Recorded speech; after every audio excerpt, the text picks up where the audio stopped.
Hello, everybody. We are those guys you hate. Welcome to the show that encourages you to be your best self by not being like us. My brother and I hopelessly search for nuance as we wade through wacky segments and crazy conversations. If you can withstand the insanity, you might actually learn something. Tyler, what are you going to be chatting about on this week's episode? Ryan, on this episode, I am taking you to an exclusive restaurant where the dishes are immoral. Oh, boy. And we're going to learn a thing or two about the different kinds of pencils. And yes, it is as boring as it sounds. Sure. Ryan? That subject sounds like a real number two. Tyler, this week, Las Vegas infiltrated by hackers.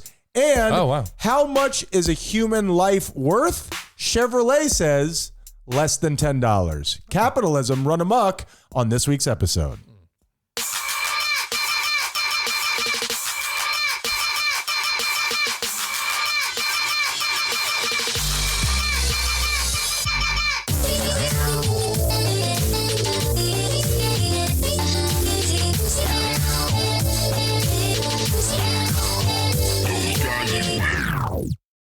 Ryan, what was your first or at least significant I'm too old for this shit moment? And I'm going to give you a second to think while I obviously go back to me and tell you all about mine. Of course, I'm ready whenever you're ready. Okay, perfect. You go first. You already have one? Sure. Oh, then you go ahead. You do it. The last time that I was on a bike and I stood up and pedaled as hard as I could, I'm like, this just doesn't look right. It's weird that popped into my mind so immediately, but it's true. I'm just like, this is for kids. So it's just the aesthetics of it. Yeah. Your body wasn't doing anything weird. It was just you thought the way that you looked. It's like a backwards hat. This is not built for an adult man. Gotcha. Yeah. Wow, you went a totally different way than me. That was a great one. Thank you. This is why we do a podcast together. And it's such a great mental image. Imagine me standing on a mountain bike with a backwards hat, just pulling on each handlebar, pushing as hard as I can. You just got done chugging Mountain Dew. Not for a grown-up man. What's yours? For me, it was the last time that I went to Ultra. And it's the huge rave festival that's down here in Miami every year. And there was the last time I went, which was about 3 years ago, give or take. Oh, okay. And I'm standing in the middle of a... Was this when we went? No, I went one time after you. Okay. And I'm standing in the middle of this crowd, and for the first time in my life, I'm looking around at a crowd of people and going, I'm one of the oldest people here. Oh, for sure. And the bass is just blowing my eyes into the back of my skull. Shaking your Kegels at their very foundation. Exactly. And I remember looking around and going, I shouldn't be here. Yeah. And I stayed to the back of the crowd the rest of the time. Well, that's always been our jam, just because we don't like being touched, especially while on psychedelics, which isn't what we were doing. What you just described but it's not what we were doing. Okay, we were doing it. That's how I feel going into the restaurant all the time, where I just look around and I'm like, I shouldn't be here anymore. This is children and people whose lives didn't go the way it was supposed to. Yeah, exactly. I feel like I've been aged out. But you were just recently, you didn't go to Ultra, but you were at like an Ultra party. Yeah. So it was a different vibe for you. That was all adults, thank goodness. You were upstairs looking down on it literally and figuratively. That's right. But and especially while I was at Ultra looking around, and everybody likes to do le drogas while they're there. And people were just rolling, just balls, and I look over and this guy's eyes are just rolling into the back of his head. I was like, oh my goodness. That's why I always kept my sunglasses on. Not that we did that. Why? Because they just look so cool. I took them off one time and people are like, whoa. So I put them back on. I couldn't see shit, but whatever. It's all good. Yeah, it was like, are you looking at me? Or are you looking at him? Are you looking at the back of your head? What's happening? Yeah, and I'm clutching my pearls in these moments and just thinking to myself, like, I should probably go. That is the way that life is supposed to go, right? If you're still doing 25 years from now what you're doing today, I would say by definition that, I don't want to say a failure, but it is, something's gone wrong here. We're supposed to evolve. We're supposed to progress. Grow from our experiences. Absolutely. I definitely grew from that one. Yes. Yeah. Grew outside of the gate and grew back to my house.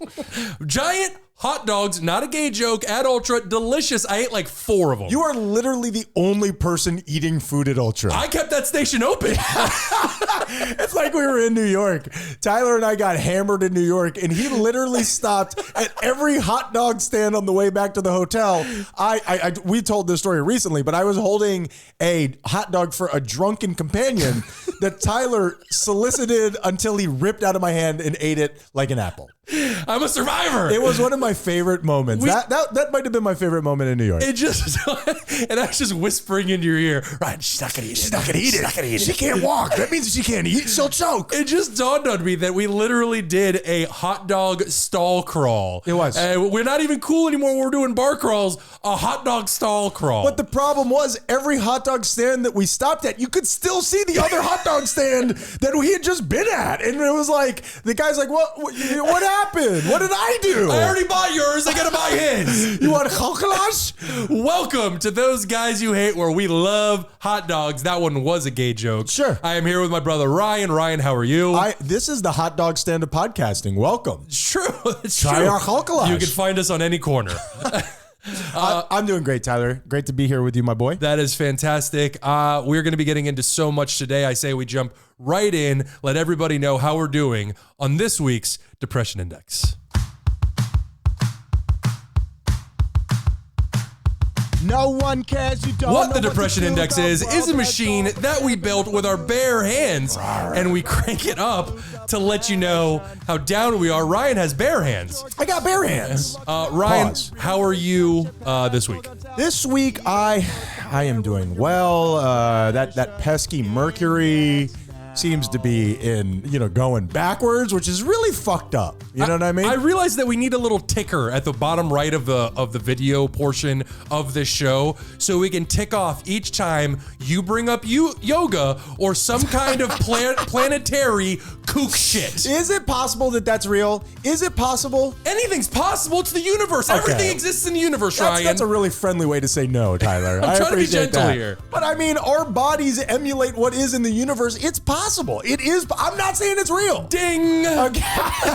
So I've been in yoga. You know what? Actually, this is about yoga class. Ding, ding. I met last night. I was telling you in this yoga teacher training, I met one of the most amazing people that I have ever met. Now, what we're talking, I'm glad that we went into this talking about Mercury being in retrograde, because when you talk about so many of these, what would you even call this genre of topics? Just kook shit? Kook shit is our best way to say it, but are you talking about astrology? Well, astrology, yoga, meditation, what is a catch-all for all of these things that are not tangible, that we can't... Oh, I mean, for me, I always go into self-help, and the further into self-help you get, the kookier the shit gets, which I guess is how it works with any topic. Well, in that, we call it kook shit, and that's a nice carry-all for everything. Yeah. I believe, and you tell me if I'm wrong, we've known each other for a while, I think that I have a very scientific mind. I am very data-driven. I am somebody who has constantly, throughout my life, been, I would say, conducting experiments on myself.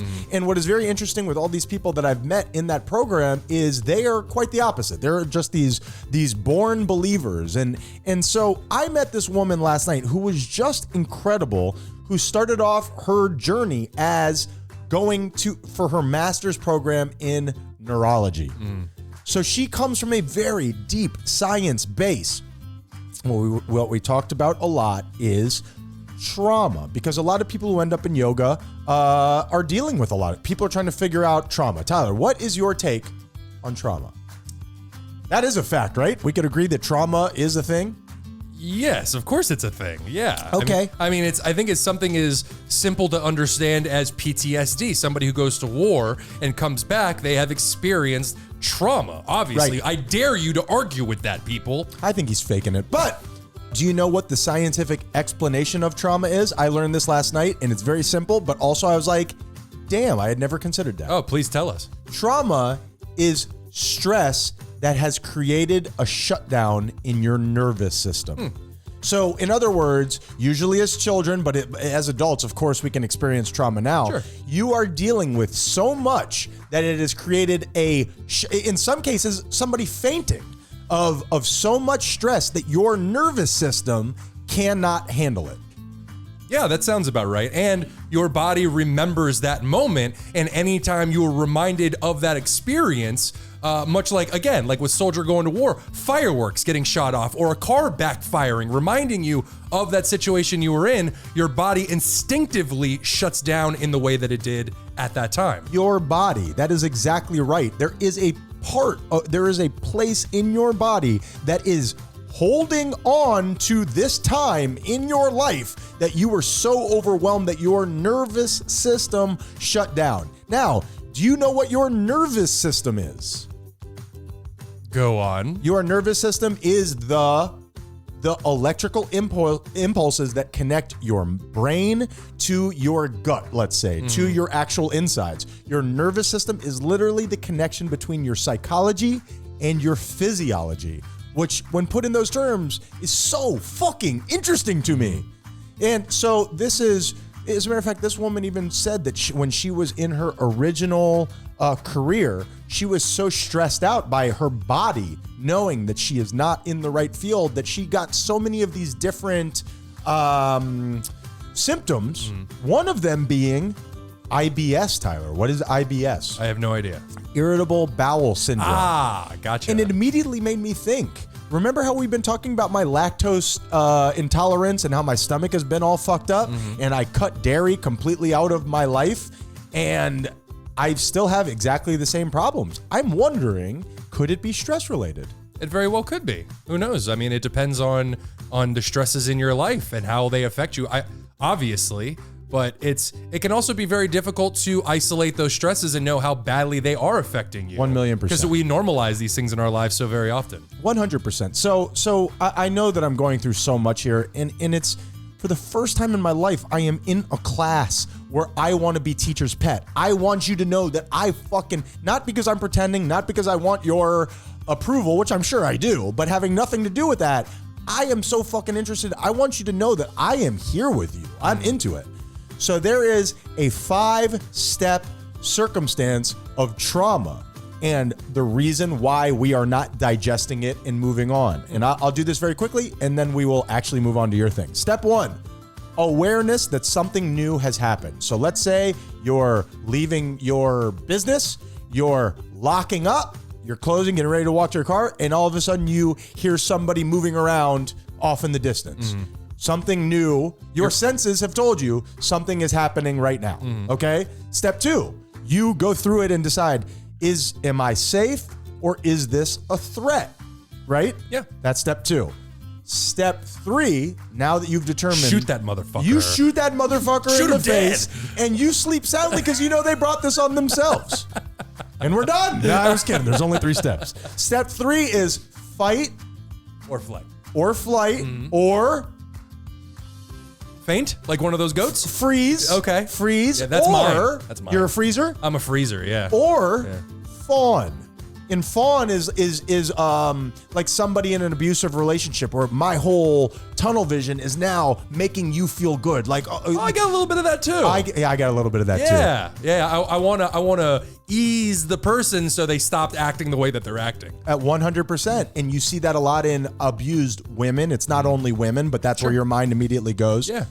So that is what causes trauma right there. Now, there's 2 more steps that a lot of us are not completing, and that is why I got this weird fucking thing going on in my right rib cage. Step 4, and I love this word, equanimity, Tyler. What is equanimity? I don't know. Me neither. Yeah. Well, all right, good night, everybody. This is the weirdest checklist I've ever heard. They're just making up words and shit. Equanimity is now that you've gotten your car, you've driven away, you wave goodbye to the guy with the Rambo knife, and you're like, fuck you. Yeah. Okay, you get home. Equanimity is you say, okay, I was in danger there. I am no longer in danger. Everything is fine. That was tough. That was very scary. Man, did I feel those feelings. Woo, that was rough. I am okay. Yeah. I am safe right now. I am safe and moving forward. I will continue to be aware, but I am safe. It's a releasing of the stress that you just experienced. A releasing of the stress that you've just experienced and recognizing those words, I am safe. They are so huge when you're feeling those things that you're feeling, and you could be in a social situation, but your mind is telling you, you're about to die. If you don't say something funny right now, you're going to die. Have you ever felt that? Yeah, of course. I feel it right now, Tyler. Yeah. Bring me my equanimity. Make me laugh, clown. So there's a guy, right? Get him! And then step 5, assimilate nutrients from the lesson. So in other words, you take what you have learned in that situation and you apply it to your life. It's not just saying I'm safe and I'm going to lock up tonight in the same situation without being aware of what's around me. You take that and you say, how can I use this information and use it moving forward? It's the reason why we find ourselves in these loops. It's the reason why you know something is bad for you, but tonight I'm drinking again, motherfucker.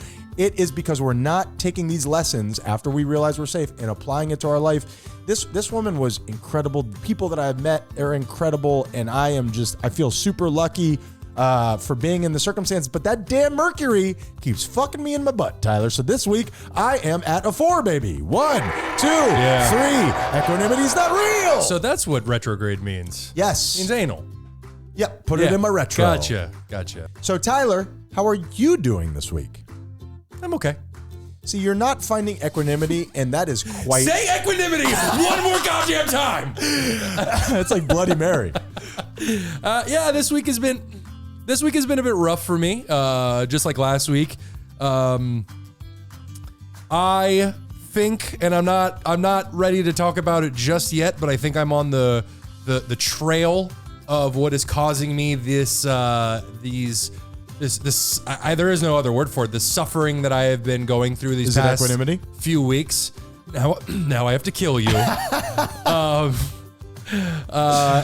So I've been really considering it, and what I really struggle with, even though I've done so much of this work and I've put so much information in my head about healing through trauma and all this stuff. That it's bullshit. It's besides that, it's the letting go aspect of it. Like I always tell people, you gotta let go. I hate it when you do that, because I'm like, Tyler, that's not real.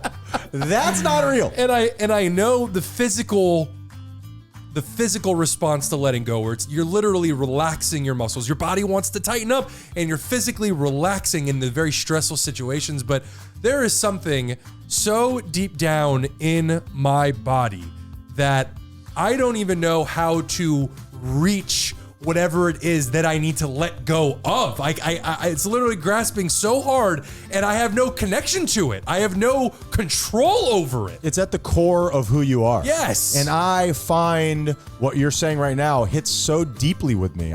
The same. We have spent so much of our lives. It's the reason we have this podcast. We spent so much of our lives studying these things, not because we want to be therapists, but because we want to figure out what's wrong with us. And I want to be happy. I want to be happy, which isn't real. Dad told me. But it's actually a true story. Yeah, that's a deep trauma. Good God, man. God, if you got equanimity, I need it. I'll let that one pass. Thank you, Tyler. Because the story's so sad. Oh my goodness. When I was 9, he told me there was no such thing as happiness. Well, he said happiness is only little spots throughout life. The rest is... I'm going to say, kind of a mean thing to say to your kid. I love you, Dad. You're a better man now. Yeah, agreed. Not a nice thing to tell someone. Agreed. I know you were going through it, but this is what I will say. I have heard so much about letting go. I understand the point of letting go. I understand the necessity of letting go. Not that I don't know how, I am not good at letting go. Yeah. Other people are like, fuck it. I'll brush it off. Like you, what you're describing, I find such purchase with that because I know how important it is. And damn, do I struggle to do it. Yeah, and agreed. And I have gotten much better at the letting go aspect of things. But this one, I wish I had some purchase on it to where I could actually act on it. But it's like I'm, standing on one landmass, and my issue is at the other landmass across the river, and I don't know how to swim. Like, I don't know how to get from here to there. If I could get there, I would be able to act on it. I'd beat the ever-loving shit out of that guy, but he's just so far away. I'm obviously kidding about the beating the shit out of him. That's probably not the most holistic way to go into this. They would kick you right out of yoga teacher training. So we're gonna attack class. We're gonna attack. Yeah. So it's there. I feel like I can see it. I don't think it's a mirage, but the act of actually acting on it, there's just this disconnect between it and me. And I'm trying to learn how to get there. So, it's a work in progress, and I need to be patient. Can I throw one thing in before you give your number? Sure. The breathwork guy, the guy that you know, Danny, he was talking on this because I had the same question. Like, I understand how important this is, but man, do I struggle with it. It's this idea almost, and to anybody who's not in this community, I'm sure this sounds laughable. And the only reason why is because Mercury is in retrograde. But he said, equanimity. He says that it's almost like letting go of a balloon in terms of you get wrapped up in that thought process and you're like, you make a game out of it almost like, you got me. I'm letting go of this. And then it'll inevitably pull you back in, but then, you got me again. Yeah. And the deeper that something is, the easier it is to get you. And you just keep doing that. And hopefully over time, it spaces out. It becomes easier and easier and easier and easier, and it's also very, very hard. Yeah, much like awareness, only opposite, where you're bringing your attention back to the present moment. The opposite of awareness. And then and then it shoots away from you, and then you bring it back, and over time, those spaces become smaller and smaller. What you just said is literally the opposite. The opposite. Of that. See, and so many podcasts are talking about awareness and all. We should be the podcast about unawareness, Tyler. Just fucking forget about it. There is no such thing as happiness. I am a master. Don't even try. So I will just end it there. I am working my hardest. Your life? And yes. That's not fun. And we have been in Depression Index for quite a while now. I need you, Tyler. Don't do that. So I am just going to go ahead and I'm going to give myself the same advice that I love to give to others. I am doing my absolute best, although admittedly I do struggle at times with just being patient with this whole situation that I'm going through and just trying to learn as much as I can about myself through it. But damn, is it tough? Yeah. Damn you thing that I can't touch. Well, but anyway, I think the closer that you get, the harder it becomes. That's exactly right, and that's the reason why I think I'm very close to whatever it is, because damn is the tension. It's the tension that causes us the pain. It's not the problem itself. It is our resistance to it, and the closer I get to it, the more resistance I meet, and damn is it causing friction within me. So I told you about that big breakthrough that I had last week, and it is, I don't want to say it on air. Why'd you bring it up? That I think I'm better than people. Yeah. Well, it's something you struggle with. It's really shook me to my core. Yeah. It truly has opened up all of these doors. I honestly think it's why did I just say that casually like it's no thing? But that's because you're aware of the thought that you have. You're not coming on and saying, I am better than people. You're saying, I think that I am, and that is a thought that I am trying to get out of my system. It blindsided me, and when I first had that thought, I'm like, there's no way that that's true. And now I'm going through it, and it is just unlocking all of these things that has shook me to my core. I think that's why I've had such a rough week this week. Yeah, and it's why they call them blind spots, because they just come out of nowhere. And before we end, I am not better. I am not better than anybody. That's the problem. Sound like you're getting a little, I'm a little choked up. I just want to see me find equanimity. Me too, but damn it! Gotcha. You trapped me. All right, spin that wheel, Tyler. We did this for 45 minutes. For real. So sorry. This week I am at I'll call it a 7 this week. Spin 1, 2, 3, 4, that 5, wheel. 6, 7. And I just said that flippantly, but that truly is this breakthrough that I've had, and it has really rocked me because when I first had that thought, I didn't believe it. And now I'm seeing the way that I'm always kind of picking at people and always being very competitive. Mm-hmm. And the fact of the matter is that I know in my heart that that's not true. So I'm really fighting internally. Yeah, it's basically instinct versus logic. And these things that we have built instinctually within us, to get rid of them, as we say all the time, you literally have to decode your brain, and that takes a while. Change your gray matter, baby. Tough. So moving on to less depressing things. As if there were some. Actually, that's a lie. We're about to get we're going to have some fun with some depressing topics. Are you ready, Ryan? Hit me, baby.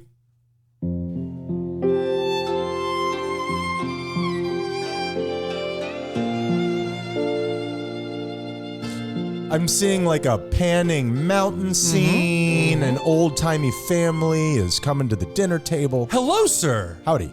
Welcome to our restaurant, Immoral Delights. Oh, wow. I was so right. That's right. Please have a seat. Thank you. Have a seat. Now, you don't order here. We bring you the plates, and you eat what's on them. Okay. Or else. Or else what? Just or else. Okay. I prefer to leave my threats vague. I understand. Because I don't like to act on them at the end of this story. Equanimity. Now, can we please bring out our first dish? Our first one. shark fin soup, Ryan. I've heard of that. Have you had shark fin soup before? No, never had it. No, because you're not part of the Asian elite, obviously. I could be. Well, you are now because you're about to eat it. Okay. Now, these fins are cleaned and then boiled. That softens the tough collagen fibers and turns them gelatinous. Yeah. I'm out when things turn gelatinous. I'm not gonna lie. Gelatinous ain't for me, man. Like that Turkish delight the other night. Not a fan. Yeah, it wasn't great. Then they are added to a soup of the chef's choosing.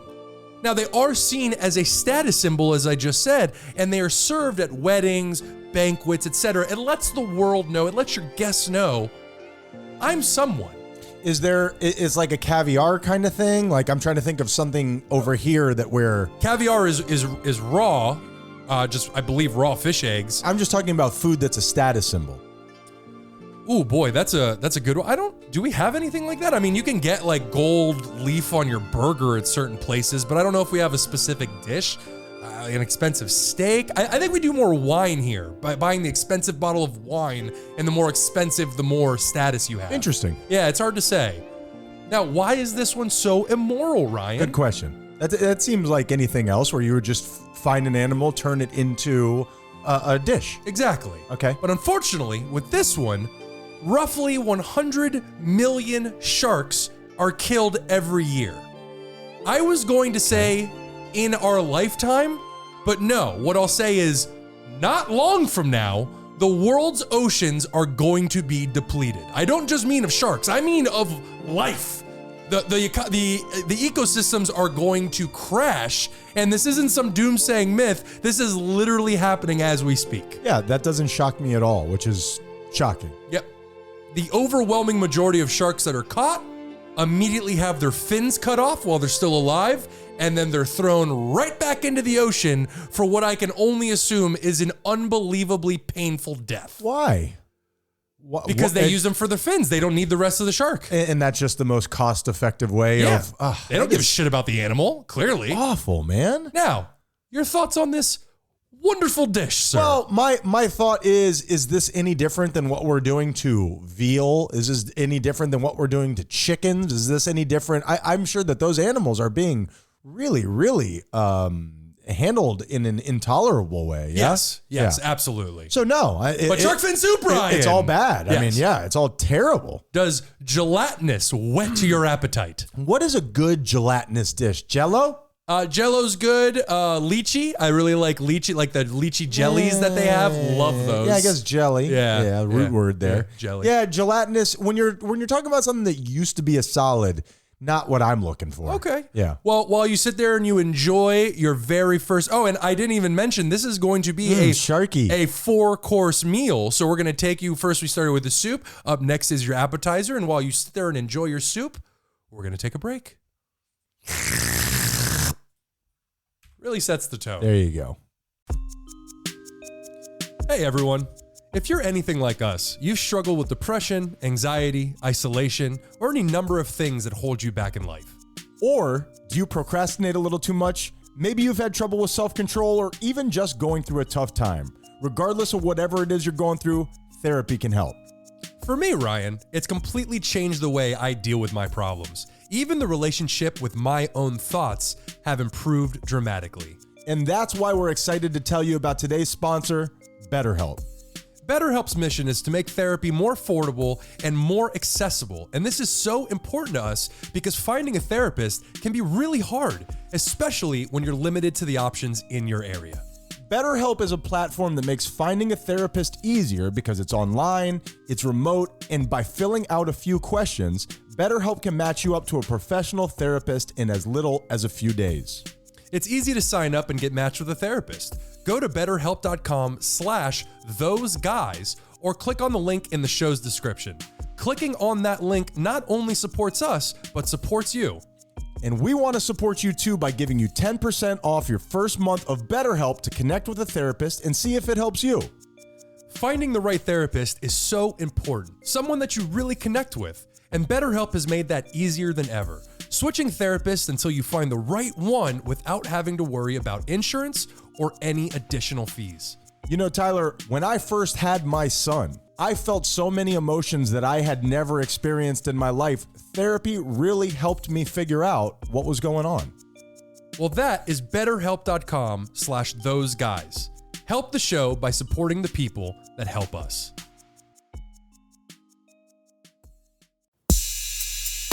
Those guys. What if you're drinking during your responsibilities just to jazz them up a little bit, make them a little bit more fun? Tyler? Because that is the drinking equivalent of just the tip, and as we know, Ryan, it is never just the tip. Come get Papa a kiss. You hate. So here's the deal, and please don't do just a tip when we're talking about babysitting, okay? I've seen the internet. It is replete with those kind of issues. I was going to say, that's how we're going to bring people in, baby. We'll babysit your hopefully 18-year-old daughter or son. Those guys you hate, guys you hate, guys you hate, guys. And we're back after we did not say any bad things about the human race. We're awesome. Virus. No equanimity. You guys, you know what your problem is? You got no equanimity. Ryan, where are you taking us or taking me, kidnapping me on this week's Get In? Well, first of all, get into my UFO. Ooh.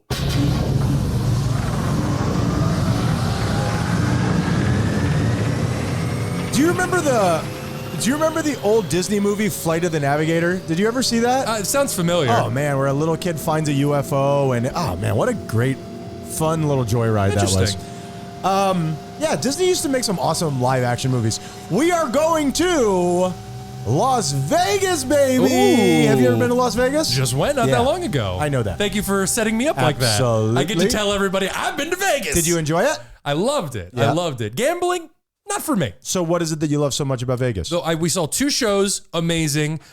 Just how, and this is what they said to me, and I didn't really understand it, how big everything is. You get there and the buildings it's one gigantic building next to another. Yeah. And just walking, you realize just getting from one end of the building on a sidewalk to the other takes like 15 minutes. It's like 5, city blocks in New York. Yeah. It's pretty crazy. Yeah. And the people watching is amazing. The food was amazing. It really is the city of sin for a reason. I went to Las Vegas once in my life by myself, and it was sad. Well, set it up that you went there for training for the job we never talk about. Right. You didn't just hop on a flight for funsies. But I was there by myself, and it was deeply depressing. I remember you texting me, and I felt so bad for you. I was in a bad way. Yeah. That was maybe at the height of my depression. You know who else likes Las Vegas, Tyler? Is it aliens? Hackers. Hackers like Las Vegas. And this is such an interesting story to me. I had not heard of this. The MGM Grand. Did you see the MGM Grand while you were there? Absolutely. It's hard to miss. In September, they were infiltrated by a hacker group. Now, how much of this are we going to see moving forward? Where crime is a digital thing. It's becoming more and more digital as we go, and just like normal crime, physical crime, it's the other side, works to keep up with it. So it's a constant counterbalancing between the two. It's insane, but it always feels like in every facet, the criminals are always one step ahead of the law enforcers. Well, it's just the ones you hear about, because the ones who get caught, why would you hear about those? Good point. MGM Grand in September were taken over by a group of hackers, and you know how the whole thing got started? In a phone call that is not unlike hundreds of phone calls a day, where an employee from the MGM Grand got locked out of their computer, didn't have the password, called into tech support, answered the questions that they needed, got them back online. Yep. That was the hacker. It's something as simple as a phone call or an email. For the people out there who think that hacking is like sitting in front of a computer and you're rushing the clock and you're like, come on, break in. They're about to close the firewall. I assume it's Minority Report. Do I have that wrong? No. Really? No, definitely. Oh, that's unfortunate. Definitely not. It's as simple as, hey, I forgot my username and password. Can you send me yours so I can get in? And then boom, you have access to the system. And they went and changed everything, not unlike somebody stealing your cell phone and then immediately going into settings and locking you out. Yep. They did that to a multi-billion-dollar corporation? Absolutely. Yeah. So they did, unlike Russia, unlike China, for the first couple days, they just went in there and started changing names of files. They did what I would do. Just having goofy shit. Having a good old time. Sure, you know what shit. I mean? Yeah. So this went on for a long time. They locked them completely out of their system to the point where they shut down their ability to print up keys for the hotel rooms. For a week in September, the MGM Grand was doing the billing and the changing of funds by paper, Tyler. Oh my God. They were writing it out like an old-timey Wild West supply store. And I can't imagine the anxiety in that building during this process. I mean, with all that money floating around. all those moving parts. Woo! Tyler, board executives were going down to the pits with money belts on to make change for people who were playing games. Yeesh. Can you imagine the panic and the red alert that was going on in that multi-billion-dollar corporation? If I was in charge, I would have dressed them all up like those showgirls. Make them wear those feathery hats. Moulin Rouge? Exactly. Oh, my goodness. Miss you, Moulin Rouge. So basically, the end of this story is, and there's so many little intricacies, and it was wildly amazing. I got this whole story from a podcast called The Journal, which was put out by Wall Street Journal. Mm-hmm. It was very, very interesting. Their ransom was $30 million. Okay. I mean, that's a lot of money, but in the context of how much money they're missing out on by not having access to their system, I would assume it's basically a drop in the bucket. But the issue with that is, not unlike most extortion, what's to stop you from coming back and doing it again? It's Agreed. not like you're giving over your computer or what. I don't know how hackers work. Yeah. So what they decided to do themselves is pull the plug on the whole situation and build a whole nother system from the ground up. Wow. Which cost them over $100 million. Yeah. It's still worth it though. So as you just said, It's not even the money, it's the whole process. Yeah. And the time that it takes. And it just makes you wonder, we are now, we think of ourselves as an established community and society, which we are, but we are also on the precipice of what turns out to just be the Wild West era of the digital world. I say it all the time. We think of ourselves as this incredibly advanced species when really at the end of the day, even with all our technology and all our advancements, we're still so primitive in so many ways. And the technology is speeding along faster than our primitive brains can keep up. In which kind of, and I'll end it here with just like a rhetorical question where it could be in the evolutionary chart, our role was to invent technology and then just, die off like the good little pets that we were supposed to be. I better get superpowers. If we're binding ourselves with technology, I better get superpowers. So we have decided that superpowers will lead Tyler to equanimity. Write that down. There I you want go. to smell with my fingers. Call back to that's a callback. Oh man, that was so funny. I misunderstood. Yeah. You proved yourself to be. I asked Tyler the stupidest questions to start last week's episode, and man, did you do like mental gymnastics to try to hang in there with me? When you responded to the question, I was like, what? I didn't expect this. I really want to give it as much thought process as I possibly can. You're a good partner. Thank you.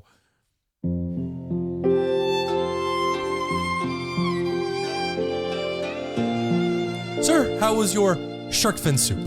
A bit too gelatinous for my palate, and I have just pulled up on my phone what you guys are doing to these sharks, and it is outrageous. I do notice that you finished your bowl, though. Can't spell finish without fin. You got me there, sir. There you go. Now it's time for our next dish. For our appetizer, we have sanakji, which is a Korean dish. Sanakji, okay. Sanakji. Do you like raw fish, Ryan? I'm wondering why the hell I came into this restaurant, if I could be totally honest. Well, now that you're here, you can't leave. Sure, It's like a okay. certain hotel in California. Which one? Do you like raw fish, Ryan? I love raw fish. Okay. Sure. Fantastic. I would like for them to be treated appropriately. Ooh. What? Unfortunate. Well, sushi, sashimi, nigiri, all these things are delicious. Right. Then you're going to love this next dish. Bring in the octopus! I have heard that the anemone of my anemone is my friend. Is that true? Unfortunately, because I work here, I have to agree with you, sir. Yes. I love this restaurant. Now, this dish is served by slicing up a live octopus into small pieces in front of the customer, as you are about to see right here. Now, So wait a minute. go on. So Yes. you're bringing over a live animal Yes. and you're going to butcher it Cut it into little pieces. for my pleasure. Yes, sir. Okay. This is octopi or octopuses. Octopuses. Are awesome. Why are we doing that? They're Because incredible aliens. They're apparently delicious. okay. Okay. Yeah. Now, the sensation of the tentacles still wriggling as you eat them is something you'll just have to get used to because they tend to do that. Nope. Yeah. Nope. A bit of a choking hazard, but I'm sure you'll be fine. Now, why is this one immoral, Ryan? Because you're killing it right there. I guess you kill all animals, but it's almost you're doing it as part of the entertainment. Yes. Although, other than the fact that octopuses are one of the single smartest creatures on Earth, the line about it being a choking hazard wasn't a joke.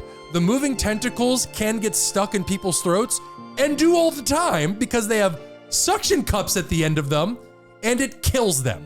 Good. Now, your thoughts on this dish, sir? It's terrible. I don't like it. I don't like anything with a head being brought to my table. A fish, even if it's dead already. I don't want a head. Yeah. I don't want to personalize my dish. Gotcha. I am a meat eater, and I'm deeply sorry for that. I understand. Just so you know, your octopus's name is Larry. Sir, chop off Larry, please. Figure give it a name makes it more delicious. I disagree with that wholeheartedly. I'm just saying. Ask my cheeseburger Harold over there. What was the cow's name? Would you eat that? What? Would you eat either of those two things that you've listed already? Hell no. Hell no. But I work here, so yes, sir, they are deeply immoral. Delicious. Now, while you finish your tentacles, we are going to move on to a happy death day.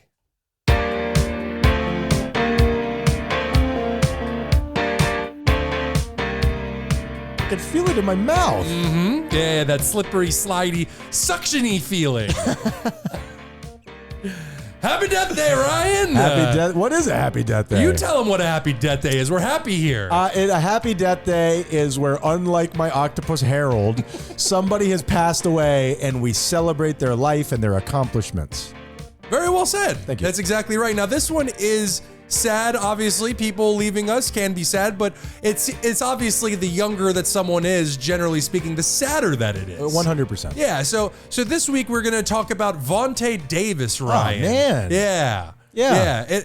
As I say, it always puts things into perspective when somebody dies suddenly at such a young age. But this one, while the death seems out of left field because you think of NFL players as being the tough, the gladiators amongst us, the toughest and the strongest, also playing years and years of football, not just in the NFL, but through your childhood, can give you all sorts of physical and even mental ailments. Yeah. Oh, Yeah. of course. CTE is such a big thing in the public's eye right now because of that very thing. And that Will Smith movie. Did people even watch that? I don't think so. No, I don't think so either. How did he die? That's the thing we don't know. He was 35 years old. I mean, the same age as me. It's crazy. Whenever I look at NFL players, I always think of them as like in their 50s. These Grown-ups. are grown-ups. Yeah. This dude is my age. There's nothing more just debilitating than when you reach the age and you watch an NBA game and you're like, look at these kids. Yeah. It's dude, when that happens to you, I'm speaking to myself, jump off a bridge. It's all downhill, man. You've lost it. Why does this 19-year-old have a fuller beard than me? Listen, I feel that just going into schools now. You know what I mean? Mm-hmm. And now Vontae Davis was only 5 years removed from last playing in the NFL. He's not that far away from playing. He was a Dolphin, and the reason why I bring that up, that's our local team here. It is. Yeah. Yep. He was found in his home gym by an unidentified woman. Now, I heard they released the 911 call when she called in to say that they found him unresponsive. Okay. And it wasn't panic or anything like that. As I said, the cause of death isn't known. Now, they found him in his home gym, and by the way, and I this is just me guessing here, I can't speak to any facts. The way that the call went, it didn't sound like this person walked in and they found, his brains splattered across the wall. It seems like he was just found, knocked out, unresponsive, okay. And when they went to him, he was dead. So as of this moment, or at least as of the time of this writing, we don't actually know what happened. It could have been something natural, but it also could be he was suffering with something. A 35-year-old dying from something natural is unnatural. It's rare, but it does happen. Sure, but it's also a very uncommon thing. Very uncommon. Yeah, especially somebody like that who takes their health so seriously. Yeah, agreed. If you're talking about somebody who is obese and shut in and all these different things, you're like, wow, that's crazy. This guy was the penultimate health model, yeah, you know? Yeah, absolutely. And because this has been so sad, I'm just going to go ahead and say, I just want to mention that this man had one of the, if not the best retirements ever. In terms of what? The way he retired from the NFL. Do you remember how he retired from the NFL? I don't remember, but I heard them talk about it on the radio. He did during a halftime. Yes, yeah. He was on the Bills. It was Josh Allen's, their current quarterback, who's amazing. His first year, and the team was abysmal. Okay. And they were losing a game, and he was so fed up with the way everything was going. It wasn't even during halftime. He just left while the game was being played. I understand that. He walked back to the locker room and then just left. And it's in Buffalo, so you're imagining it's ice cold outside and people are hitting you and you're like, yeah. Why am I doing this? Exactly. Why am I doing this? And he was eviscerated by, NFL players because it's a gladiator sport. It's the deepest you insult. never quit on your teammates. And I understand that. I can understand that perspective. I'm still going to say my favorite retirement ever. I love that. I like the air flight attendant who I believe he shit on the cart. We can review.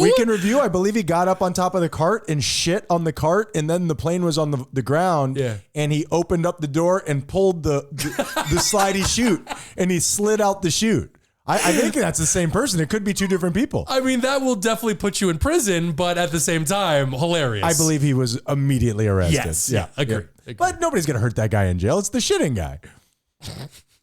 You hear that about that guy? He's the shitting guy. I'm stuck with the shitter. Vontae Davis, I'm sorry to end your segment with the shitting guy, but happy death day, buddy.